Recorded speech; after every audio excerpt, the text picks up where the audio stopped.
So, as we heard there, the US government has rebranded North Korea a state sponsor of terror, putting the regime back on the list 9 years after it was removed. North Korea had warned that it would not take kindly to such a move. Our Kim Mok-yeon gets an expert's take on how Pyongyang might react. President Trump's decision to include North Korea on the list of state sponsors of terrorism on Tuesday is expected to deal a big blow to the reclusive regime's relations with the international community. The regime has yet to make an official response to the designation, but despite North Korea's 2-month hiatus on provocations, many pundits say there is a chance that Pyongyang will react negatively towards Washington. An expert in diplomatic relations says President Trump's decision is a clear sign that the U.S. isn't willing at this moment to negotiate with North Korea over its demand to be recognized as a nuclear state. In that sense, the United States has closed the door to the possibility of negotiations, and this is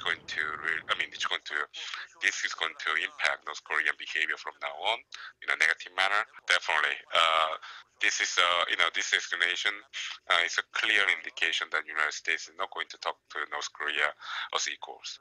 Regarding the decision's impact on future inter-Korean relations, he said that everything depends on North Korea's behavior.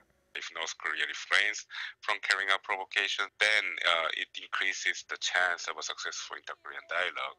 But if North Korea responds to today's U.S. government action, it's going to be aggressive and say another missile launch, then it's going to make the South Korean approach towards North Korea of insisting on dialogue very difficult.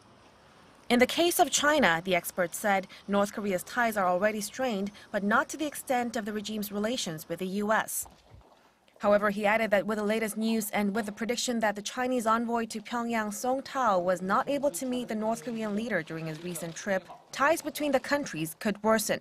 I don't think the relationship between North Korea and China will ever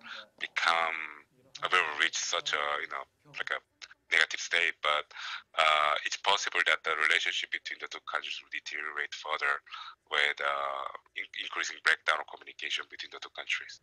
Even before Tuesday's decision, North Korea has been responding sensitively toward being renamed on the list of state sponsors of terrorism, calling it a hostile attitude and adding that Washington should get ready for the consequences. Kim Mok-yeon, Arirang News.